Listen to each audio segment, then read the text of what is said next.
Documents verification থেকে নিয়ে interview আর যে শর্টলিস্টিং, ইন্টারভিউটা কই? ইন্টারভিউ কোনো খবর নেই, বিধির কোনো খবর নেই। 3 ইডিয়টস মুভির সেই প্রফেসরের যে বিখ্যাত উক্তি যে তুম ক্যা না ক্যা চাহতে হো র্যাঞ্চোকে, সেটাই বলতে ইচ্ছা করছে, বা সেটাই অনুমান হচ্ছে আমাদের যে বর্তমান WBCSCর যে স্ট্যান্ড পয়েন্ট, তার যে অবস্থা দেখে। সেই মান্ধাত আমল থেকে অ্যাপ্লিকেশন প্রসেস শুরু হয়েছিল, কয়েক দফা বৃদ্ধি হয়েছে তার ডেট। এবার এডিট অপশনের জন্য আরও এক দফা ডেট বৃদ্ধি হলো। 8 তারিখে লাস্ট ডেট, যেটা 1 তারিখে ছিল এডিট করার লাস্ট ডেট, সেটা আরও এক দফা 1 সপ্তাহ বাড়িয়ে দেওয়া হয়েছে। এবার এটা কিসের জন্য বাড়ানো হচ্ছে আমি ঠিক বুঝি না। যেখানে মানে কলেজ সার্ভিস কমিশন, আমরা যদি বিগত 2020-র অ্যাডভার্টাইজমেন্ট দেখি, তাহলে 2020-র অ্যাডভার্টাইজমেন্টে কত মানে 30-33 হাজার অ্যাপ্লিকেশন হয়েছিল, এবং 30-33 হাজার অ্যাপ্লিকেশনের জন্য এবারও যদি আমরা ধরে নিই 40 হাজারের মতো অ্যাপ্লিকেশন হবে, তাহলে সেই ক্ষেত্রে এই এডিট অপশনগুলো 2 দফা বাড়ানো কতটা যুক্তিসঙ্গত, যেহেতু ক্যান্ডিডেটই কম, আর তার মধ্যে ওবিসি কতগুলো থাকবে। তো এই ওবিসি ম্যাটারটা নিয়ে কলেজ সার্ভিস কমিশন কী অবস্থানে নিয়েছে সেটাই বোঝা যাচ্ছে না। কেননা তাদেরকে ফোন করলে বলে যে আপনারা যেটা ইচ্ছা সেটাই করে দিন। মানে যেহেতু কলেজ সার্ভিস কমিশন নোটিশ আকারে জানিয়ে দিয়েছে যে 18 June last cut off date OBC NCL ইস্যুর, মানে যারা 18 তারিখের আগে এনসিএল ইস্যু করেছিল বা ওবিসি রিভেরিফিকেশন করেছে তাদেরটাই শুধু কাউন্ট হবে, 18 তারিখের পরে আর কোনো কাউন্ট হবে না। তাহলে এডিট অপশন দেওয়ার মতলব কী থাকছে? তাহলে এডিট অপশন তো মেনলি ওবিসির জন্যই দেওয়া।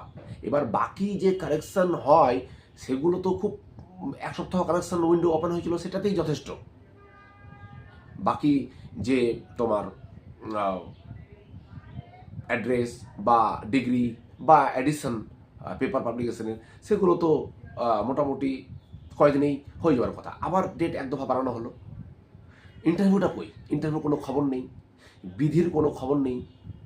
নতুন এনইপি অনুযায়ী বা সেন্ট্রাল গভ অনুযায়ী যে শর্টলিস্টিং মাধ্যমটা, সেটা আমরা জানতে পারছি না এখনো। এদিকে ডেটের পর ডেট এক্সটেন্ড করে চলে যাচ্ছে। সেই ফেব্রুয়ারি থেকে শুরু হয়েছিল অ্যাপ্লিকেশন প্রসেস,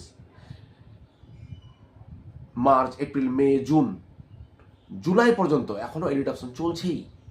তাহলে পরবর্তী যে স্টেপ, ডকুমেন্টস ভেরিফিকেশন থেকে নিয়ে ইন্টারভিউ আর যে শর্টলিস্টিং, সেটা কি পদ্ধতিতে হবে? শোনা আছে যে রিটেন এক্সামের মাধ্যমে হবে, প্রিলিমিনারি একটা এক্সাম হবে পিএসসির মতো, তার মাধ্যমে। আবার শোনা আছে যে একাডেমিক যে মার্কস সেই অনুযায়ী শর্টলিস্টিং হবে। এবার একাডেমিক যে মার্কস অ্যালটমেন্ট সেটাও পাচ্ছি না আমরা। সেই পূর্বের যে অ্যাডভার্টাইজমেন্টগুলো ছিল WBCSCর, একটা যে ধোঁয়াশাপূর্ণ যে অ্যাডভার্টাইজমেন্ট, ধোঁয়াশাপূর্ণ যে একাডেমিক, ধোঁয়াশাপূর্ণ ভ্যাকেন্সি কতগুলো, সেগুলোই মতো কিন্তু চলছে এ পর্যন্ত। এখনও কিন্তু কোনো কমিশনের তরফ থেকে কোনো কারেকশন মডিফিকেশন কিন্তু আসেনি। যা মডিফিকেশন কারেকশন আসছে আমাদের ক্যান্ডিডেটদের জন্য, ক্যান্ডিডেটরাই কারেকশন মডিফিকেশন করবে, কিন্তু কোন আধারের উপর, কোন বেসিসের উপর মডিফিকেশন কারেকশন করবে সেটা কিন্তু ক্লিয়ার বলা হচ্ছে না। ওবিসি ম্যাটারে যদি ফোন করা হয় বা পার্সোনালি ফিজিক্যাল যদি দেখা করতে যাওয়া হয় কলেজ সার্ভিস কমিশনের অফিসে, তাহলে ওরা বলে যে আপনারা যেটা ভালো বোঝেন সেটাই করেন। যদি 18 তারিখের আগে হয়ে গেছে তো খুব ভালো, 18 তারিখের পরে হলেও আপনারা আপনাদের মত অনুযায়ী আপলোড করতে পারেন।